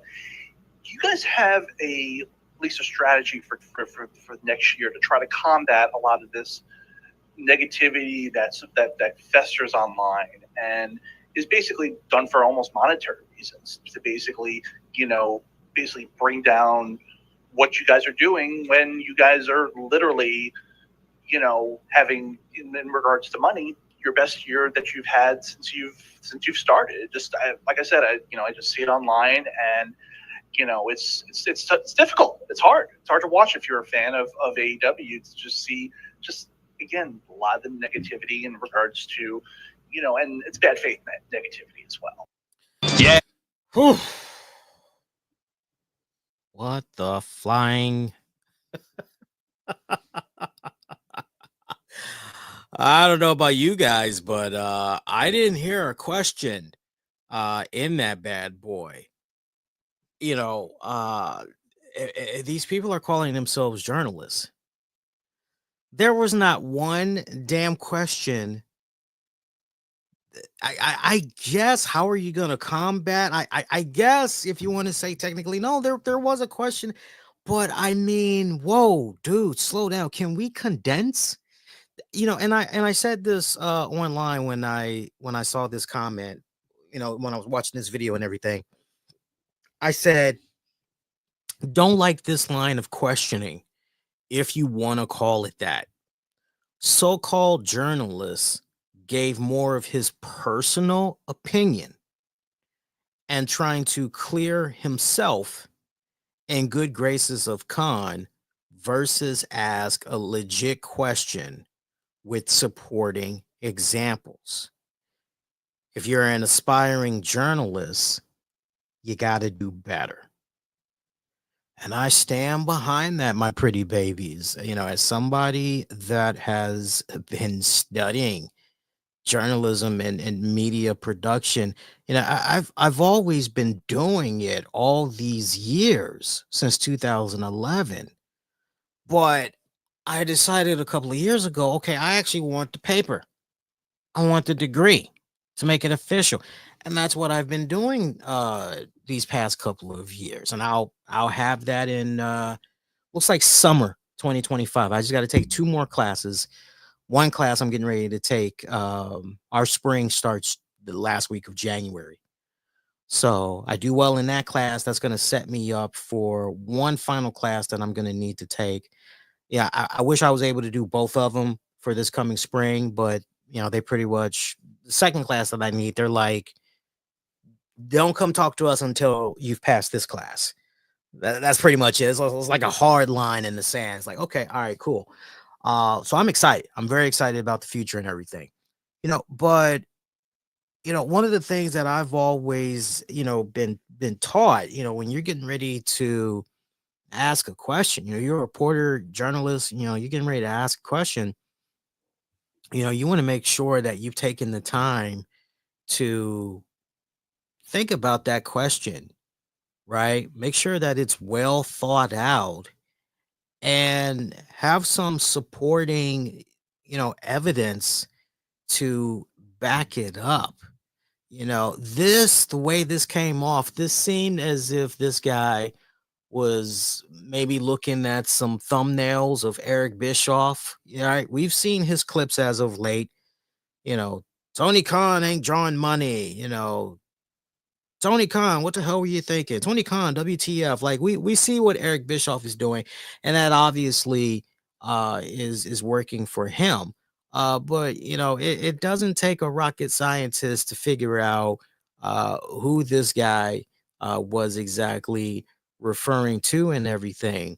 But I think what would have been a better question to ask is, so Tony, with AEW Rampage being canceled, and instead of focusing on 5 hours of AEW programming, you're now able to focus on 4 hours of AEW programming. What does this mean for you and AEW going into the new calendar year? Especially with this new Warner Brothers Discovery deal. Are you guys more determined than ever to focus more on quality rather than quantity? Because as we've seen with the numbers for Rampage, and as we've seen with the numbers for Collision, as we've seen with the numbers for Dynamite, compared to the previous year, they've all gone down in viewership by an average of blah blah blah percentage. Like that would have been more. That's a good question, and to see how Tony Khan would respond to that. Shout out to Meltzer Said What. I love that social media account. I've followed them for years. That's how I initially came across that and everything. But it's like, what question? Like, there was no question in there whatsoever, and that was just really, really, really bad. There are some people that honestly should not talk at these media scrums. And that guy is one of them. I heard nothing but a whole bunch of goddamn footsie tootsie playing footsie tootsie. That's what I heard when I was looking at this and just seeing Tony Khan's facial expressions. He's trying to be a good saint. He's trying to be a good pal. But you could just tell looking at him, okay, I know somewhere in there's a question. And I'm waiting for it. But it's not in there. Go watch it. It's amazing looking at his facial expressions. And when you look at the entire thread of this, there's not one person that is defending what this guy is saying. Not one guy. Apparently, according to Rob Gordon, this is the same journalist who basically apologized in his question about the Jericho rumors last year. Oh, it was that guy. And said they were garbage, but he had to ask about. No, you didn't have to ask about them. You didn't have to ask about them. You could have asked Tony Khan and them any other question that your heart desired. You could have asked anything else, but you chose not to. And every time you ask a question, you're always, I'm not saying, but no. Either you're gonna go there or you're not gonna go there at all. This is where I tell you, biased journalism at its worst, man. Seriously. It just when I see shit like this, you guys have no idea. You guys have no idea because I know that there are good people out there that's actually doing it right. They're not trying to get a mofo in haha, I got you. I got you. They're not, they are just legit asking solid questions. Rather than focus so much on what's being said in forums and what's being said on social media, what your best friend may be saying about the product or what this person may be saying, why not focus more on, okay, here's something, that's a fact. Here's the data. Here's to back it up. Okay. All right. You know what? Let's find out what this person has to say, in regards to that. That would be, just imagine being out here in DC. And shout out to my Washington Commanders. What a fantastic game they did Sunday night football. That Jaden Daniels, God, I've enjoyed what I've seen of this kid. I remember when we got RG3. This feels 10 times better than when we had RG3. And I love the fact that in regards to our Washington ownership, there's no egos. All the egos have been checked at the door. Everybody is on the same page, however long it takes. And I just like the way that management, teammates are rallying behind this young man who definitely has a bright career ahead of him. I'm knocking on wood that he continues to stay healthy. My Commanders clinching a playoff berth for the first time since 2020. Since 2020. Now, if they can win a playoff game, that'll be like the first time that they have won a playoff game. Am I hearing that right? In almost 20 years, something, it's like some ridiculous, like, wait, what? Are you serious? But like, go back to Tony Khan AEW, that would be like some of the most messed up stories that's out here in DC. It has to do with the amount of people that have been shot and killed. Just imagine if you have a journalist from ABC or CBS or CNN, whatever. There's been a lot of reports that a lot of people have died in DC over the years, and DC is it's not a safe area to live and visit or work in. And I'm just saying, what people are saying online, how are you guys gonna combat that? Because again, it's just, I think DC is fun. I like DC, and DC has the best chicken wings and mumbo sauce and fried rice in the city, and it's a great place to visit and live. Just imagine if somebody was talking like that. That's literally how this wannabe reporter sounded. The same guy that had the Jericho's pull away his goddamn credentials. Seriously. And this is why certain individuals in the wrestling community, these, so-called journalists, this is why they get a bad rep. This is why they end up appearing on Vince Russo's Castrating the Marks. This is a reason why Jim Cornette and them, Eric Bischoff and them, this is a reason why They be having a nice, jolly old fat one that they're rubbing off. They're rubbing one out, having a cigar, laughing their asses off because these guys sound like freaking schmucks. They sound like freaking marks for themselves over the fact that, oh my God, I'm just a couple of feet away from. I got to make sure I'm in the good graces because I got to make sure I'm invited back. Have some goddamn conviction. And that's the crazy thing, boys and girls. It's not like whatever data. Now see, just imagine, just close your eyes and picture this. Just close your eyes and picture this. Picture a media scrum where you've got, let's just talk AEW. Let's talk AEW, right? Because we see WWE for the most part pretty solid. The folks that they got for their little post-show things or whatever, pretty solid for the most part. But AEW needs some revamping. Just imagine if you could get Brandon Thurston and them from WrestleNomics. Just imagine if you could have them in there. Just imagine if you could maybe have Chris Van Vliet. Chris Van Vliet would not be a mark for himself. He would, right? This is a guy that has studied journalism, all of that, right? He's got the hardware to back it up. Just picture Chris Van Vliet in there as well. All right. Get somebody from Sports Illustrated. Maybe you get somebody from the Bleacher Report, right? Something else I think a lot of people are sleeping on. I really love what Brian Lass and them are doing with the Wrestling Vanguard, I think it is. I like what they're doing with that. Just imagine if you got somebody from that outlet.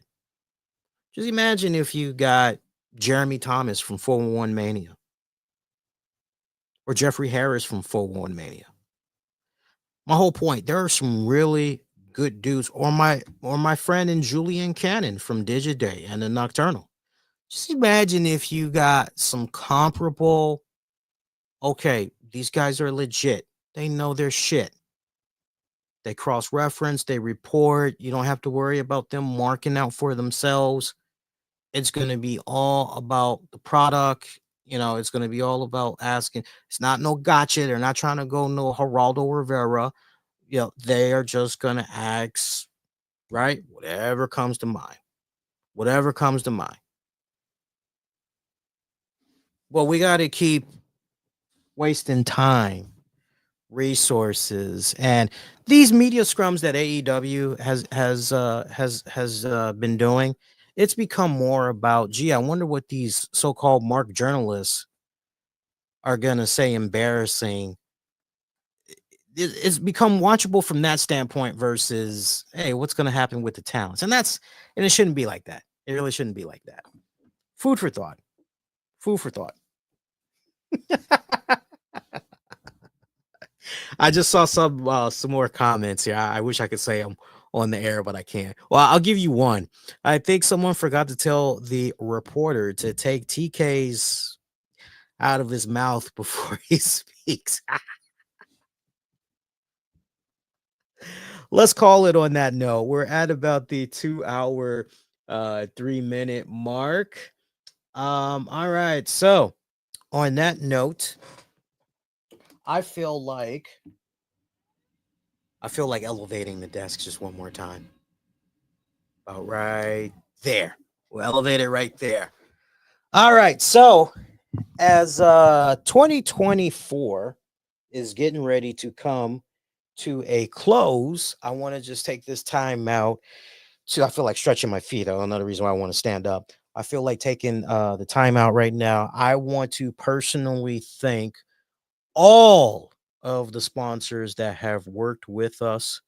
A lot of great sponsors, even some of our current sponsors. You all know exactly who you are.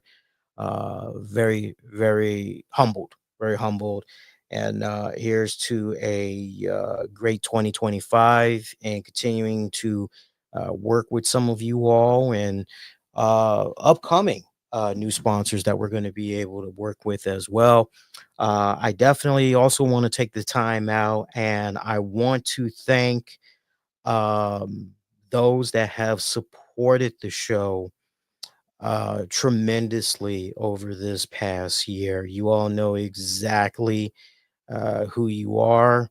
I particularly want to extend thanks to some of my fellow classmates. They know exactly who they are as well. Some of my professors as well. They know who they are, as I've seen them, periodically. They'll hit me up in an email, or next time I'm on campus grounds. Hey, I was watching your podcast, and I've gotten feedback and all that other stuff. I'd be remiss if I didn't mention that, there's been some friends slash former colleagues of mine who, for whatever respected reason, lost contact with them.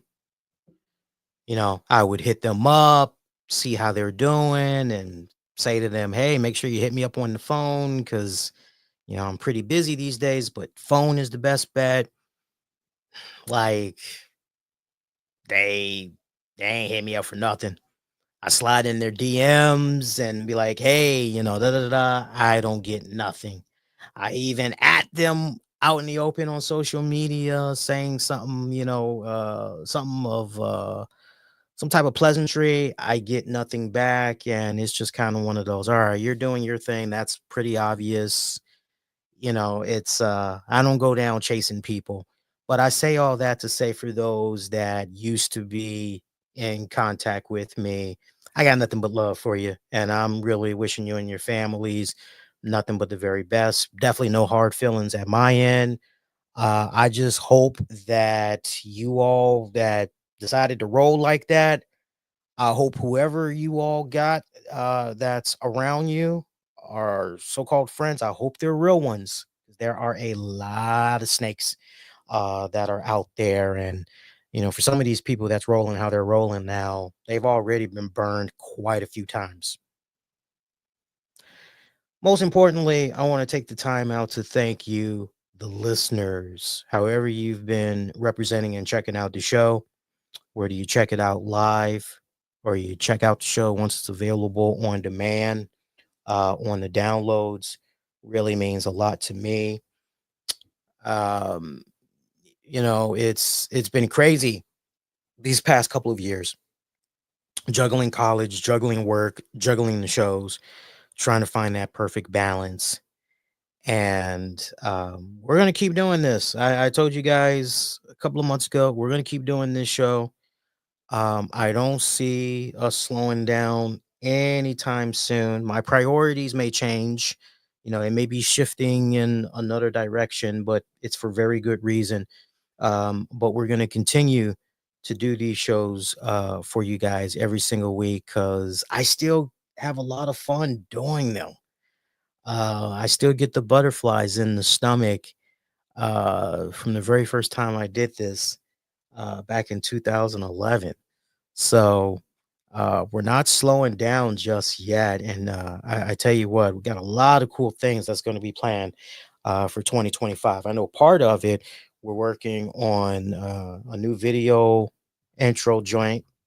I'm going to put a touch to that. Got some new music show intro that's going to be developed as well. And we're definitely going to be covering many more promotions in the coming year.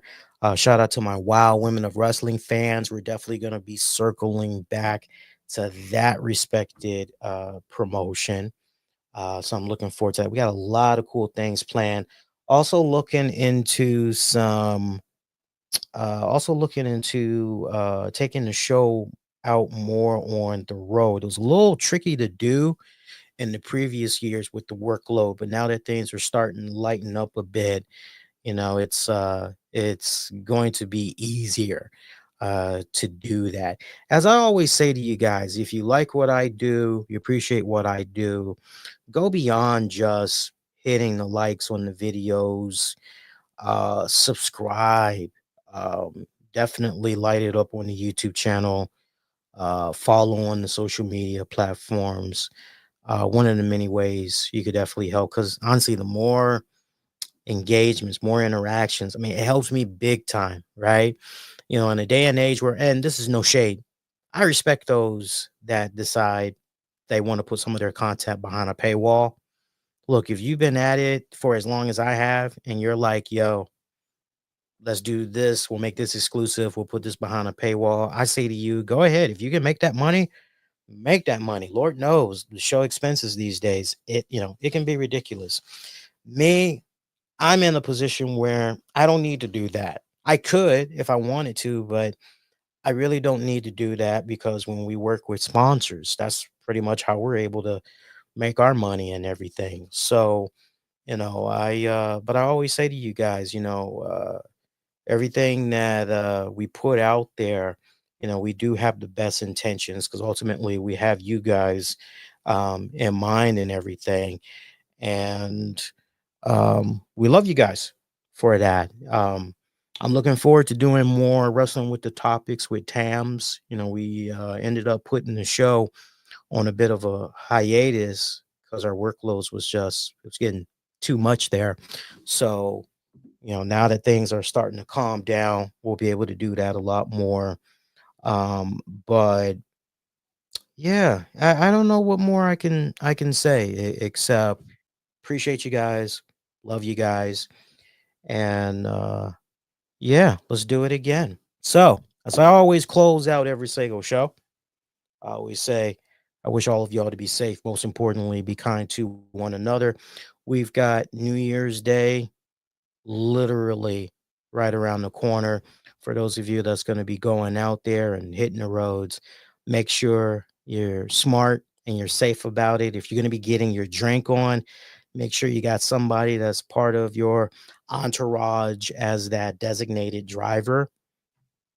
If you can't find anybody that can be a designated driver, you'll be able to access free Ubers, free Lyfts, free taxis, get you where you need to be and everything. Take advantage of those.